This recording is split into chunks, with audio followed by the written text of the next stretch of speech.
بسم اللہ الرحمن الرحیم، السلام علیکم۔ آج مجھے کہیں جانا تھا تو میں تیار ہو رہی تھی۔ اچانک یاد آیا کہ پرفیوم نہیں لگایا۔ بس سوچا کہ چلو تھوڑی خوشبو وشبو لگا لی جائے، پر اچانک اپنی مرحومہ نانی اماں کے کچھ جملے کانوں سے ٹکرائے کہ خوشبو نہ لایا کر کڑیے جن چمڑ جانے، اور تب ہم ڈر جایا کرتے تھے۔ پھر وقت کے ساتھ ساتھ اس جملے پر ہنسنے لگے کہ بھلا یہ کیا بات ہوئی، جن بھی چمڑتے ہیں۔ پھر کہتی تھیں کہ بال کھول کے باہر نکلو گی تو جن عاشق ہو جاتے۔ تب ان باتوں سے جہاں خوف آتا تھا وہاں غصہ بھی آتا تھا کہ بھئی جن کو کیا ہمارے بال ہی نظر آنے عاشق ہونے کے لیے، باقی لڑکیاں بھی تو بال کھول لیتی، بال پر نہیں، ہم پہ تو سخت پابندی تھی۔ پر اب یہ بات سمجھ آئی کہ وہ جن جو عاشق ہوتا یا خوشبو سونگھ کے چپکتا، دراصل وہ کون تھا۔ آپ کو سمجھ نہیں آئی نا؟ بات پتہ ہے کیا، پہلے مجھے بھی سمجھ نہیں آتی، پر اب آ گئی۔ چلیں آپ کو بھی سمجھاتی ہوں۔ یہ جو ہمارے بزرگ تھے نا، وہ بڑے سیدھے تھے، پر بات ہمیشہ دو معنی کرتے تھے اور بہت دور کی کوڑی لاتے تھے۔ ان کے چمڑنے والے جن اور عاشق ہونے والے جن جنات کے علاوہ انسانوں میں بھی پائے جاتے ہیں، اور جن بھوت اتنا ذلیل نہیں کرتے جتنا یہ انسانوں میں پائے جانے جن کرتے ہیں۔ ہم تیز خوشبو لگاتے گزرتے ہوئے لوگ وہ خوشبو محسوس کرتے اور کچھ تجسس میں مڑ کے دیکھتے کہ کس نے لگائی، اور پھر کچھ تو کوئی نہ کوئی جملہ بھی کس دیتے۔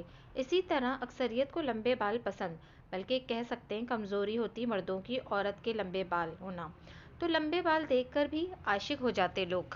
میں نے اکثر دیکھا کہ اکیڈمی جانے والی بچیاں چھوٹے چھوٹے اسٹرالرز میں اپنے بالوں کو کھولے بلکہ اسٹریٹنر سے سیدھے کر کے جا رہی ہوتیں۔ میری بچیوں، میری بہنوں، یقین جانو واقعی جن عاشق ہو جاتے ہیں تو خدارا بچ جاؤ ان جنات سے جو انسانی شکلوں میں پائے جاتے ہیں، کیونکہ جب یہ عاشق ہوتے ہیں تب کہیں کا نہیں چھوڑتے۔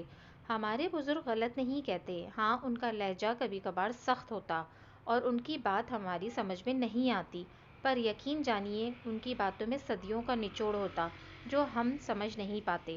خیر میرا شوق ایک طرف، پر مجھے نہ جنوں کو عاشق کروانا تھا، نہ ہی ان کو چمڑنے کی دعوت دینی تھی، سو پرفیوم رکھ دیا۔ حالانکہ یہ بھی سوچ آ رہی تھی کہ تھوڑی سی لگا لیتی، پر پھر سوچا جب نہیں تو پھر نہیں۔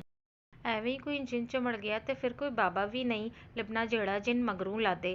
اسلام میں ویسے بھی عورت کو خوشبو لگانا گھر سے باہر منع ہے، کیونکہ یقین نہیں تو کسی عالم سے، مولوی سے پوچھ لیں۔ غیر مرد کی نگاہیں آپ کے بالوں کو نہ دیکھیں، یہ بھی کہا گیا جب ہی اس سونے کی سونی کتاب میں پردے کا حکم آیا۔ میں کوئی تبلیغ نہیں کر رہی اور نہ ہی آپ کو کہہ رہی کہ آپ میری بات مانیں، کیونکہ آپ مجھے دقیانوسی سوچ والی بولیں گے، بابا آدم کے دور والی کہیں گے، پر میرا مقصد بس اپنی بات آپ تک پہنچانا تھا، جو کہ پہنچا دی۔ باقی ہن تسی جانو تے تواڈے کام، میرا کام ختم۔ جزاک اللہ۔ اگر آپ کو میری یہ ویڈیو پسند آئی ہے تو پلیز میرے چینل کو سبسکرائب کرنا نہ بھولیے گا۔